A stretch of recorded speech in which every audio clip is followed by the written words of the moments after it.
Hi there. We're doing our Facebook Live this afternoon, this Thursday afternoon, a little early. We're a little off schedule. The Thursday night hike has started. It's a hike we do in the late spring through late autumn up the mountain in our backyard. And so we go a little longer each week, and so we start a little bit earlier each week. So last week we started at 4, this week we're going to start at 3:30. Cannot miss the Thursday night hike. And so we'll just cover some things. This will be our last Facebook Live for a little while. We'll let y'all go and enjoy a little bit of summer vacation. And before we turn you loose for summer, there are some things that I've been thinking about a lot recently and kind of talking with several educator friends.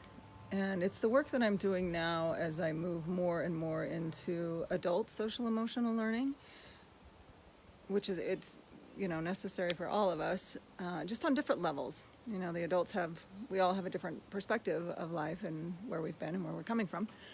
Excuse me. And for our kids, they don't have life experience, so it's hard for them to know how to use past experience to be able to manage strong emotions in the moment.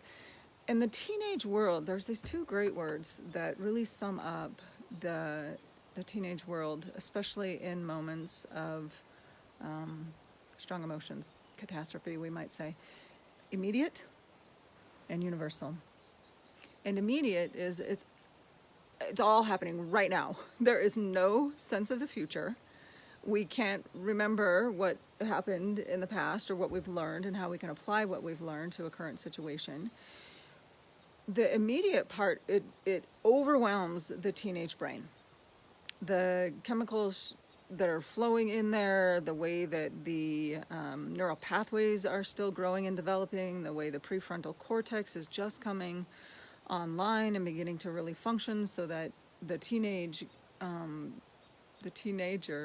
can take perspective, can see a timeline of cause and effect, and that sometimes the effect comes later. So the immediate part of the teenage world is really, really overwhelming. And then the universal is everything, right? So say, for example, teenage breakup. Boyfriend breaks up and the whole world crashes right now. It's immediate and then universal. Everything crashes. My whole life is ruined. And so with parents, with teachers, anybody who's working with teenagers, as a teenager says, no, my whole life is ruined.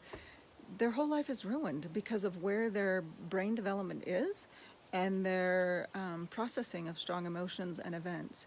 And so what I would really like to stress for anybody who is working with teenagers especially, and gosh, let's just say any child who is in school, who should be in school, but because of the pandemic is not actually in school, that our students don't have the tools. Our children don't have all the necessary tools to overcome the hardships and challenges. And so one of the things that, as I mentioned, I'm working with the adults, but it's really, really coming back around to the kids, is emotions versus behavior. And the powerful teaching is that we need them. We need all of our emotions. They are a natural, innate, inborn, necessary part of a human being. They keep us alive. They each have a survival purpose. Some of the strong ones, fear and anger, sadness maybe, they have very, very salient survival purposes for all of us. Our anger is to help us remove an object on our path toward a goal. So kind of just let that process in your mind. We all have a goal. We all want to get back to life. We're tired of being isolated from the people that we love. We're tired of being afraid. We're tired of not working. And so our goal is to get back to a life that has meaning and purpose with the people that we love, with the job that we love, with supporting and serving the people that we love. So many of us are in a state of anger because we can't get to our goal. Fear is to remove ourselves from a potentially threatening situation. And so fear is, again, we need these, right? I'm afraid. Okay. We do want to remove ourselves, for survival reasons, obviously. We do want to remove ourselves from threatening situations. And then sadness, this is so beautiful. Sadness brings us together in times of immense struggle. And it doesn't always have to be immense, right?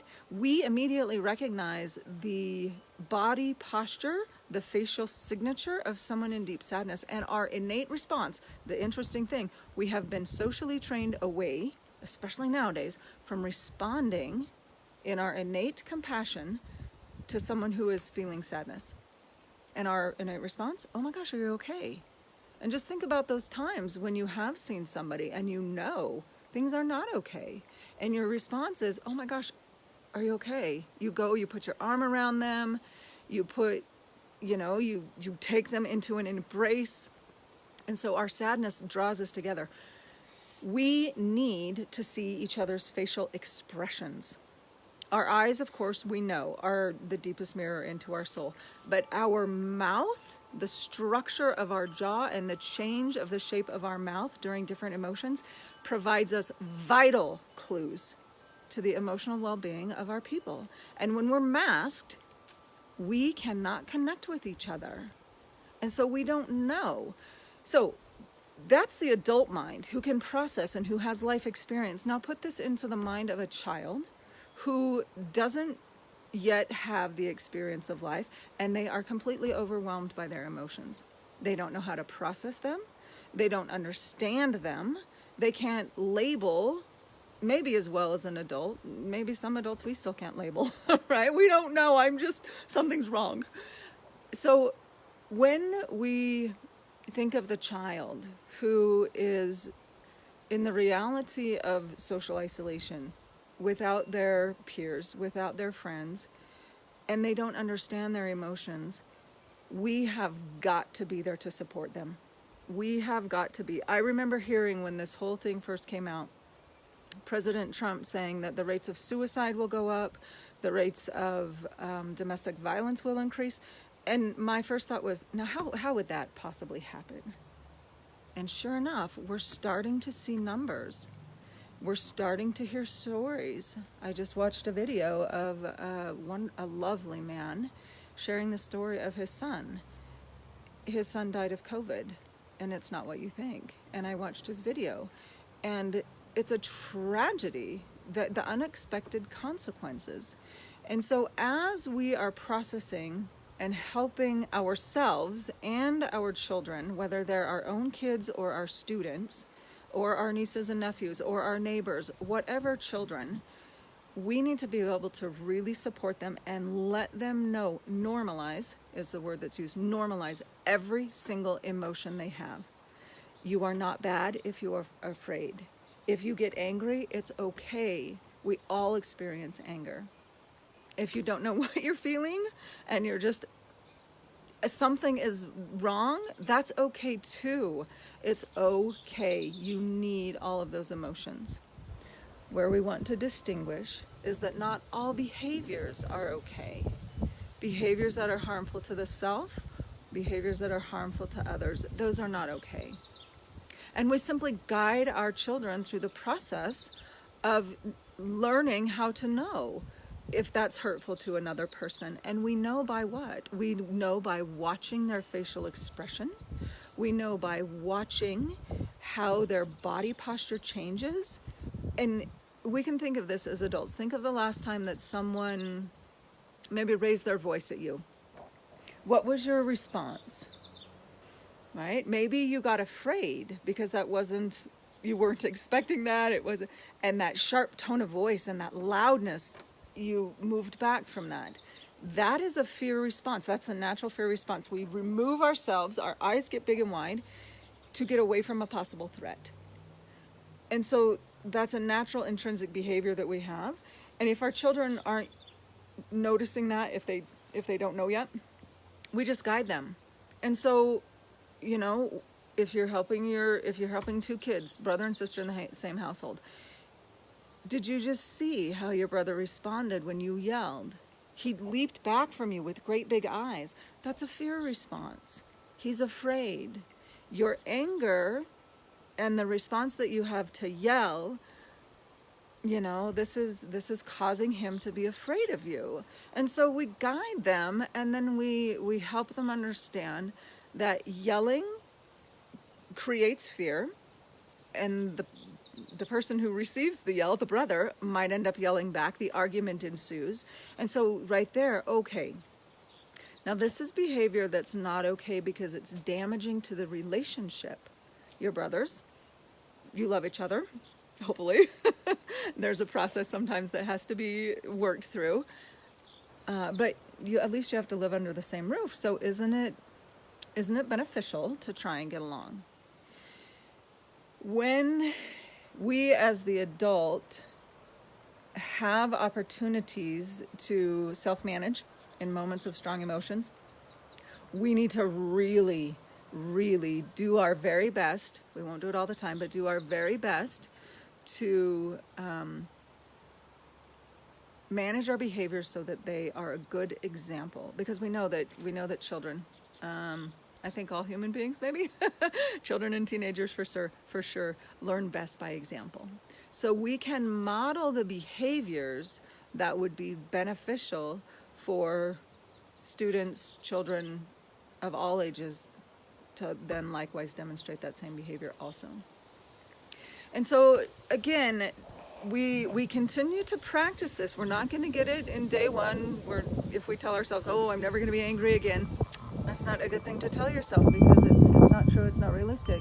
But what we can say is, next time I feel anger arise, I'm really going to pay attention. I'm really going to be mindful of the words I speak, behaviors that I demonstrate. And so we just keep paying attention as often as we can. We remind ourselves, I need all of my emotions. I need them. And not all behaviors are okay. And the distinguishing factor, behaviors that are harmful to self or harmful to others. And that then, my friends, is the final message, sending you off into hopefully some sort of summer vacation, and back into the world as we slowly gain steam, getting ourselves back to work, getting ourselves back into person-to-person hugging communications with our friends and loved ones, that we can remember to support each other as we move through this process and back into a functioning world, back at work, back with our people. We never know how the self will respond. We often don't know how others will respond. So we're just patient. We're super, super patient with each other. And then we love each other. And ultimately, that's what we can do. We just love each other. So thank you for being here. I will keep you posted on when we'll pick up again our weekly sessions. And maybe every now and again, I'll just drop you a little love bomb during the summer. All right. Thank you so much, friends. I love you. Mindful Seed loves you. We talk about you often, and we're so grateful for you. So thank you for tuning in, and have a wonderful Thursday night. And if any of you are in the area of Carson City, Nevada, maybe you can join us on the Thursday night hike next week. All right. Toodaloo, friends.